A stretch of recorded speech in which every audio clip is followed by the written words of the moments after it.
Intéressons-nous à Marie libératrice. L'unique sauveur, l'unique libérateur, c'est Jésus le Christ, par son sacrifice sur la croix. Nous sommes sauvés par le Christ, y compris la Vierge Marie. Elle a été conçue sans péché, par une grâce spéciale d'anticipation de son Fils sur la croix. C'est dans la parole de Dieu que nous découvrons Marie libératrice et Marie aussi médiatrice de toute grâce. Il suffit de lire Jean 2, versets 1 à 12. Passage fondamental.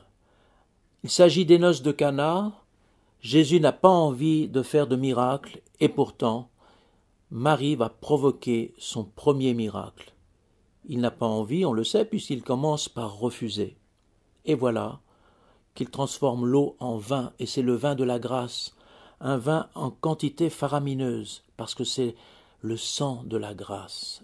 Et ça, nous le devons à la Vierge Marie. Cet événement est fondamental. Il suffit à prouver la médiation de Marie. Mais nous retrouvons Marie au pied de la croix dans Jean 19, 25-26. Et les deux passages de Jean sont en lien, car à Cana, ce sang, c'est le sang de la croix qui jaillit de la croix en surabondance. Eh bien, Marie est au pied de la croix et elle est debout. Elle est forte, elle est bien vivante. Elle nous obtient toutes les grâces issues de la croix, comme à Cana qui en était l'anticipation.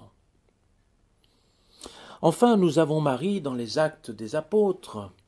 Il nous est bien dit que les femmes étaient réunies autour des apôtres. Il précise, Marie, la mère de Jésus, était là avec eux. Ce n'est pas pour rien qu'il donne cette précision. Car Marie a déjà reçu le Saint-Esprit au jour de l'incarnation.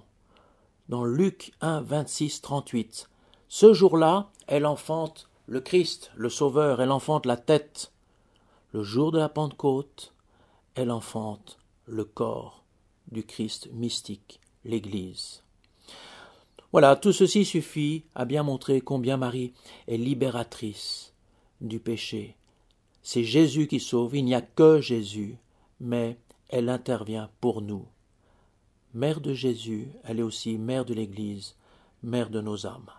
Le Concile Vatican II, dans Lumen Gentium 8, surtout les numéros 61 et 62, nous précise, nous rappelle le rôle de Marie. Elle a vraiment collaboré à la restauration de la vie surnaturelle dans les âmes.